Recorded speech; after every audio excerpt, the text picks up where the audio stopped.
WTF, what's up? Terry Hayes, Guarded Citadel, how's it going?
Still morning here, but yeah, good afternoon.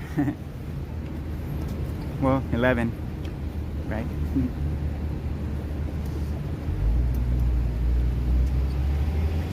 Pretty sure where you're at this afternoon.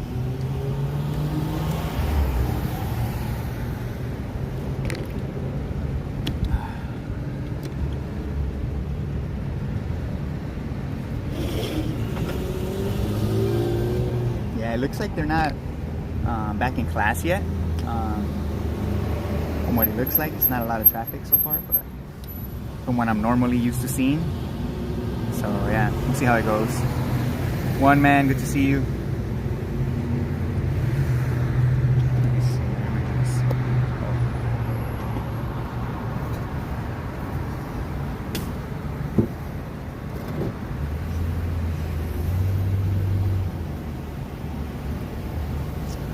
So I was thinking of trying a slightly different approach.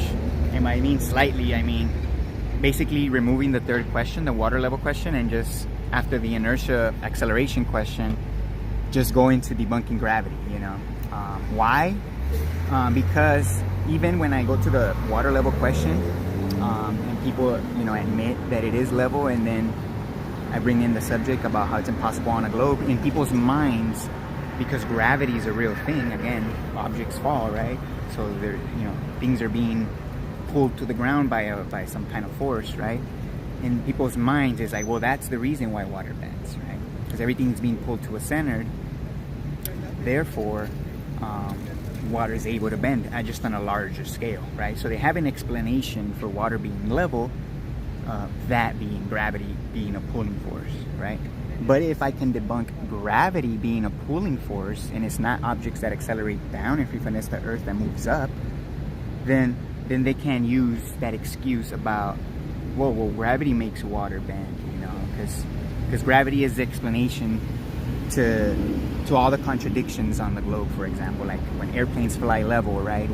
How do they stay at equal distance from the ground if they're going over a curve, you know, without pointing the nose down, right? Oh, it's gravity. Gravity automatically keeps the airplane at that altitude without having to adjust, you know. And then where do we have day and night? Oh, because the Earth orbits around the sun and it also spins, right?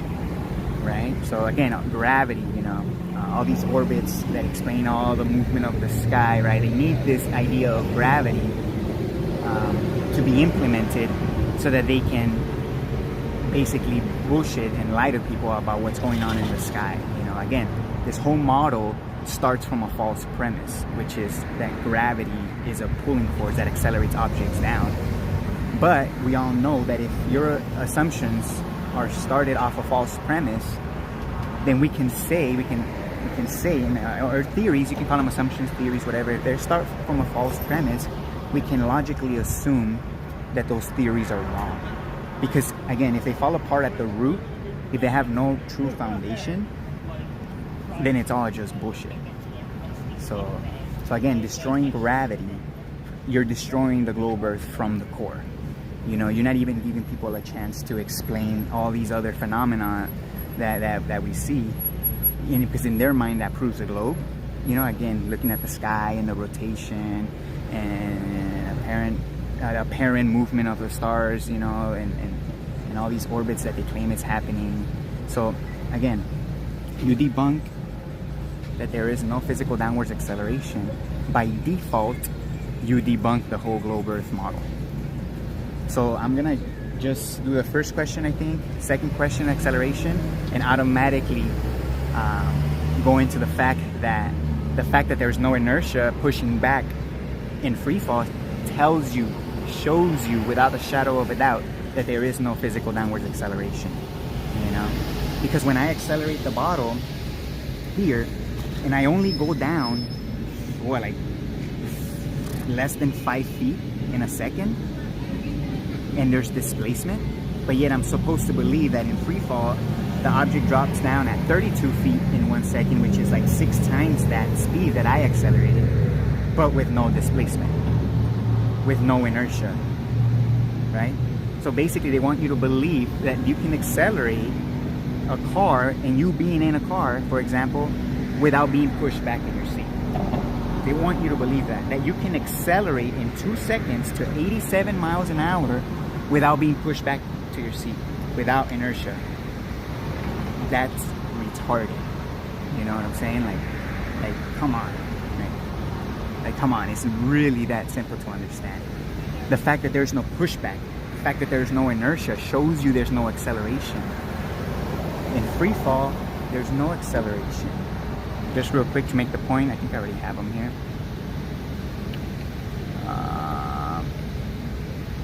Again,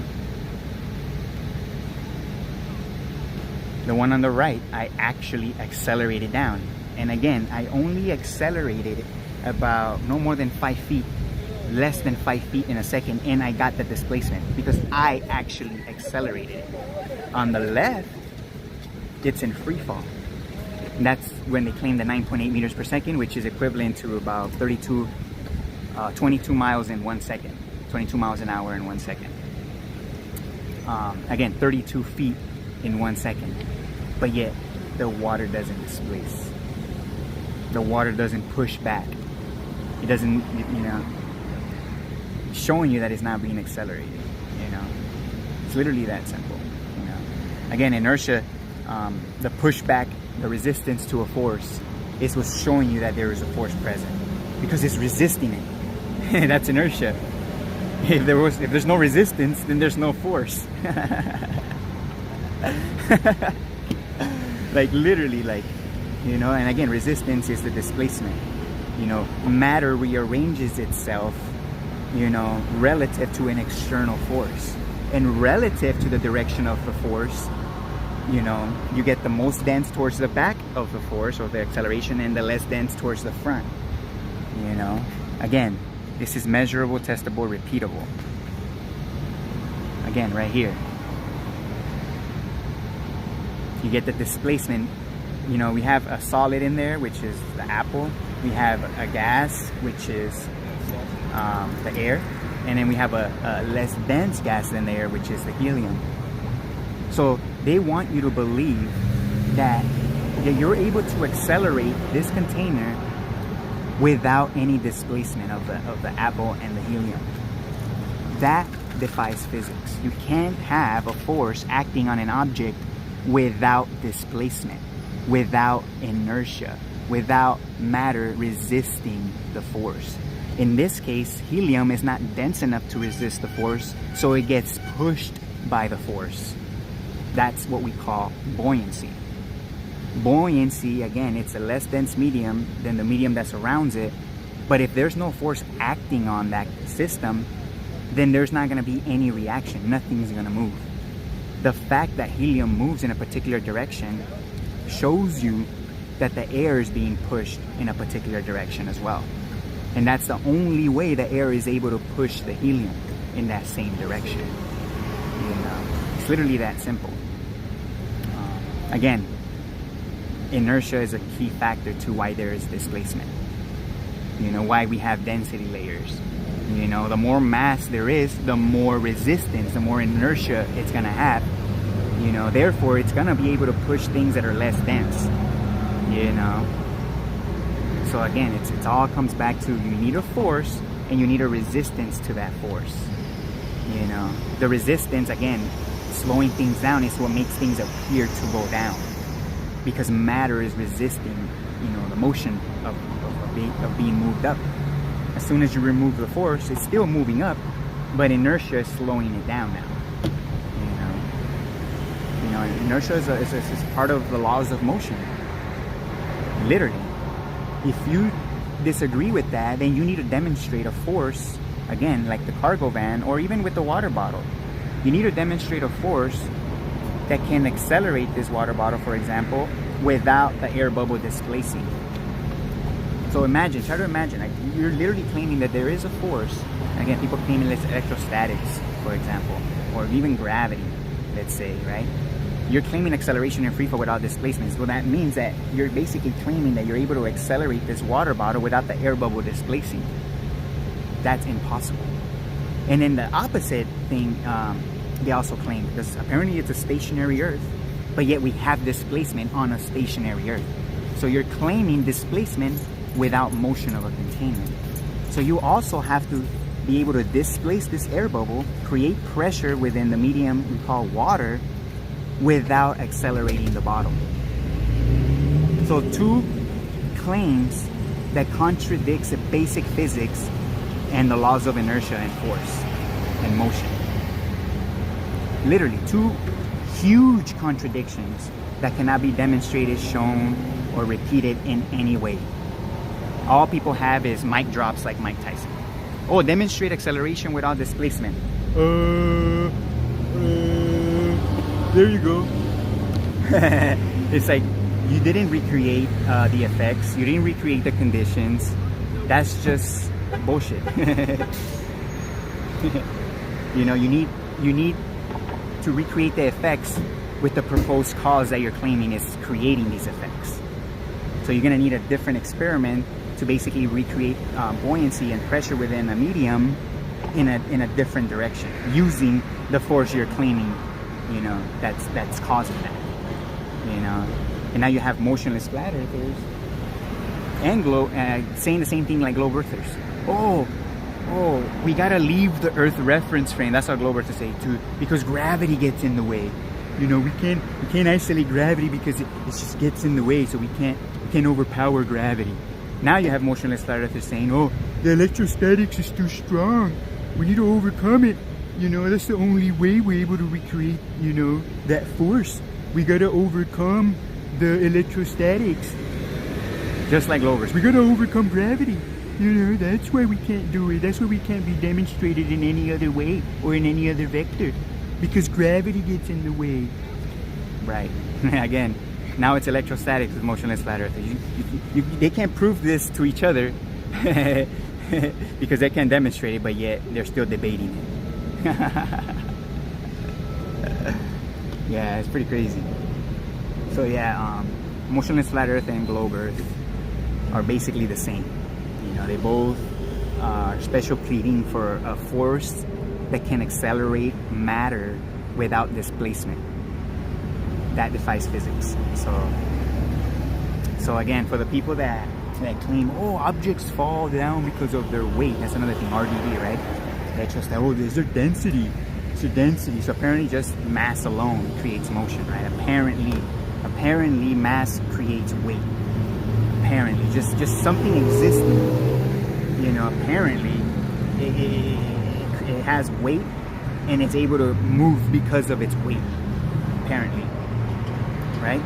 So let me play this video real quick, the weight experiment video that I did. I'll just play it real quick and I guess share some thoughts on it. Hopefully it's here. It should be.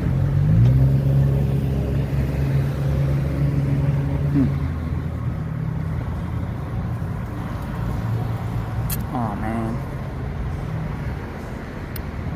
I did export it this morning. I can't believe it's not here. Son of a bitch. Alright, I'll play I think I have some GIFs that I made. It's the same thing. So in this one, for example,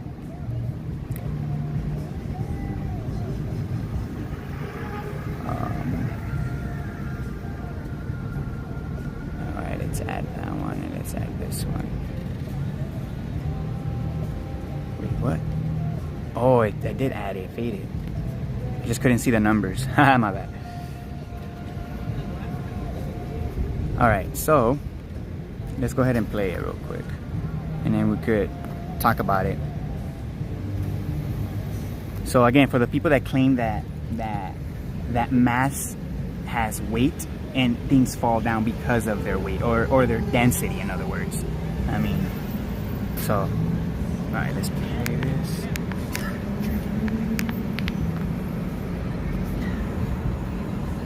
In this experiment, I'll be using a rock, a compression spring, and a retention spring. It is a simple fact to note that a force is required to either compress a compression spring or stretch a retention spring. The springs cannot compress or stretch on their own. For the first drop test, I taped the compression spring onto the reference frame so it doesn't move around. I also taped the camera as low as possible to get a better view of the spring. When connected to the earth, the rock weighs about 2 pounds and it's able to compress the spring all the way down. The spring wants to push up on the rock, but the resistance or weight of the rock is greater. However, the instant I release the reference frame into freefall, the weight of the rock completely vanishes and the spring is able to push the rock up. This experiment shows that the weight of the rock is only a factor when connected to the earth. So, real quick.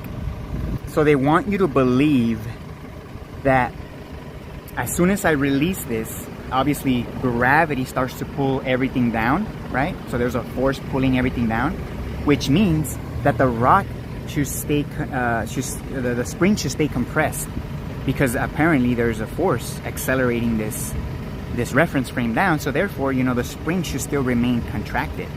You know, it shouldn't open, you know, and push the rock up. But that's exactly what we witnessed. So they're literally trying to make people believe that as soon as I put this into free fall, it all starts accelerating down, but the rock actually moves up because it's being pushed up by the spring. So they want you to believe that the rock is being accelerated down, but at the same time it's being pushed up right here. so gravity kind of lets it go for a second, and then before it gets too high, gravity grabs it again.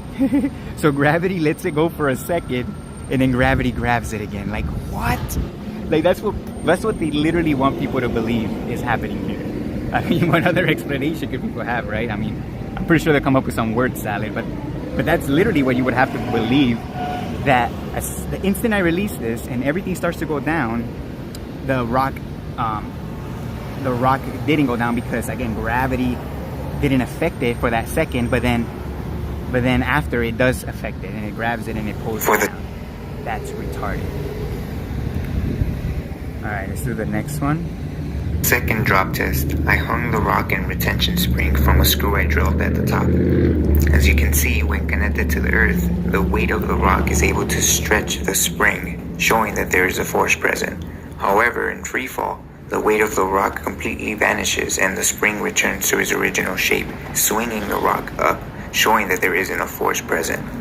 Weight is not a property of matter and requires an external force, which is only present when connected to the earth, observable, measurable, testable, and repeatable. Alright, now in this one, let me see if I can rewind it a bit. Oh man. Alright, let's just do the GIF on this one. So in this one, same thing.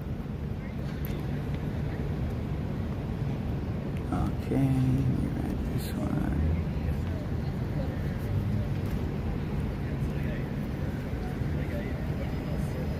So again, in this one, while I'm holding it, you can clearly see that the spring is being stretched. Again, the spring cannot stretch itself. And the rock cannot move itself to stretch the spring either. So there's an external force present, and it's only present when it's connected physically to the earth. You know, again, because the rock cannot accelerate itself down, unless that's what people believe is happening when I'm holding it and it's stretching the spring. Do people believe the force that's stretching the spring is coming from the rock? Like, is that what people believe? That density of the rock is accelerating the rock down, stretching the spring? Okay, if that was the case, why did that why did that force of the rock stretching the spring vanish in free fall, right? If the force is coming from the rock stretching the spring shouldn't have contracted because it's still connected to it in free fall. You know, that would show that the rock has weight even in free fall. You know, if the spring would have stood stretched, because the spring is showing you that there is a force still, you know, felt through the rock, because that's what's happening. The force it's being felt through the rock. The rock is not creating this force. Again, it's only present when connected to the earth, because it's the earth's motion that's actually stretching the spring up. It's not the rock stretching the spring down. That's only an apparent thing we witness, because again, because we're all moving up together. So when the rock stretches it down, again, that's only a visual interpretation that the rock is accelerating or pulling down. The fact is that everything, basically the screw that's holding the spring on top, that's what's stretching the spring, because it's connected to the earth, and that motion is what's doing that. The instant I release that, the force that's being felt through the rock, again, the resistance of the rock because of inertia, because there's a force present, completely vanishes. And the spring simply just retracts because it doesn't have a force stretching it anymore. There's no external force, you know, or a force within the rock, if that's what you claim, in free fall. So therefore the spring retracts, you know, and because of inertia, the rock gets accelerated up, you could say, for a slight second or milliseconds. And because of inertia, the rock continues to go up, or wants to continue to go up, but the spring obviously doesn't allow it. You know, you see right here, you know, the spring keeps contracting, and again, because of inertia, the rock can't just come to a complete stop. So it wants to keep going when the string pulled it, but again, the spring doesn't allow it, and it just comes back towards the spring, basically. Again, there are no external forces present. It's only the tension of the spring retracting that's creating the motion of the rock. And again, because of inertia, the rock can't just come to a complete stop when it's being moved. You know, it looks like it's just swinging all over the place. And, you know, again, it has no vector at that point. It's just trying to equilibrate at that point. The spring and the rock are trying to equilibrate. Therefore, we're seeing this, you know, retraction and then stretching and retraction, like, you know. And not only that, the rock gets swung up. Again, if gravity was truly pulling everything down, you know, then the spring would stay stretched as it's being pulled down. You know, that would prove, oh shit, there is a force acting in free fall because the spring is staying stretched. And the only way to stretch a spring, or a retention spring in this case, it's with a force. You know? So that would prove that there is a force in free fall if it stood stretched. But it doesn't. You know? It tries to go back to a state of equilibrium. It tries to retract. And it swings the rock with it because it's weightless. You know? So that's exactly what's happening. Weight is not a property of matter. It requires an external force and a resistance to that force, which is inertia. So you need two factors to have weight. So again, not only do you need an external force, something pressing up against the object, but the object also has to resist that force, aka it needs to have inertia. And that's how we get weight.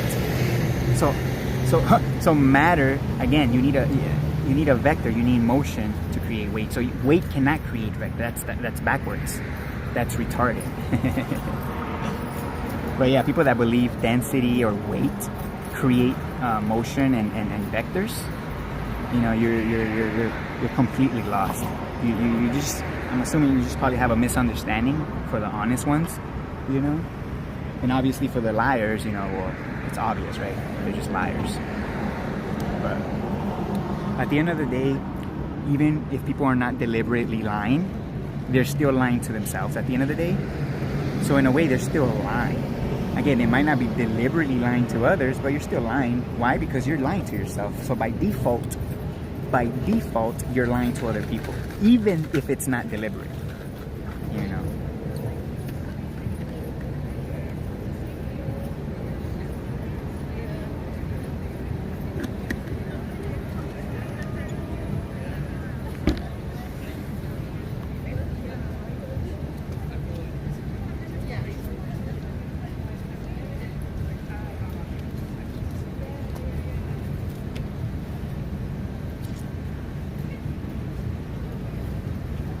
gonna check something on my phone real quick.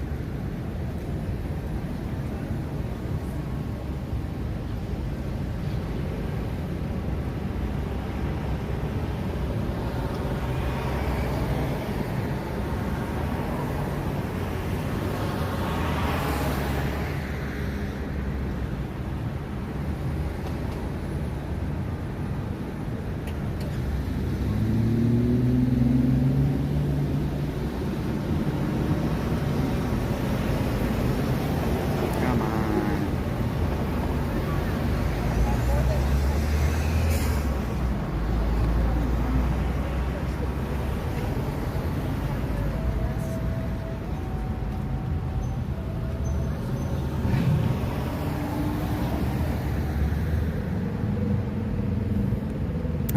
I'll try to go over some of the comments, see if there's any questions.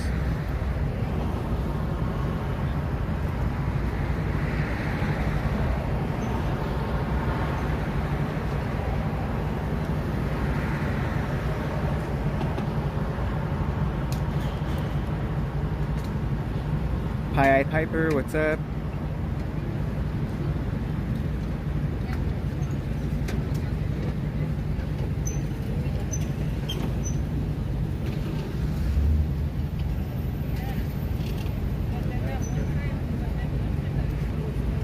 She got helicopters. With this experiment, it may be a good idea to make the wood and the rock the exact same weight. 2 pounds for the rock.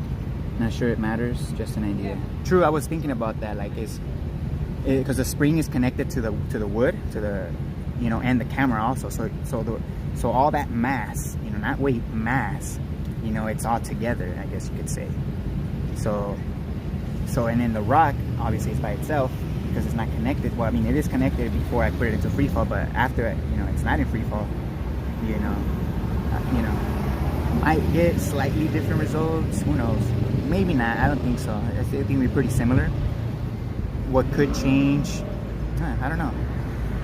It will be interesting. I think the wood, though, if I'm being honest, I think the wood with the obviously weighed more. So I'm assuming you're saying like make it weigh less to see if it still pushes it up. Yeah. I mean, it'll still separate. That's for sure.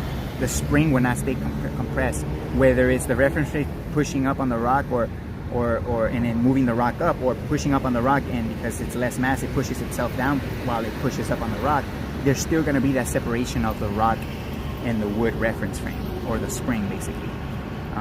Again, because the only way to compress the spring is with a force. So again, in free fall there's not going to be a force, so changing the mass of the reference frame relative to the rock is not going to change the results of the spring staying compressed, if that's what you mean.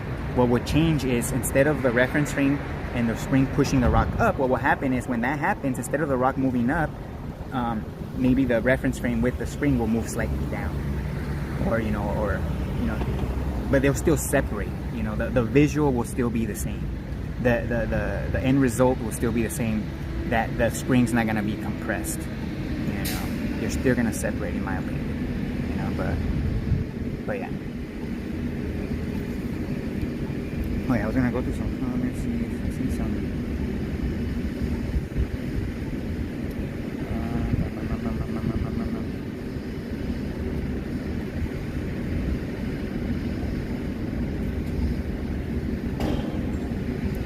Terry Hayes, at this point, I always start by challenging him to move a bottle of water without there being displacement. Then I go from there.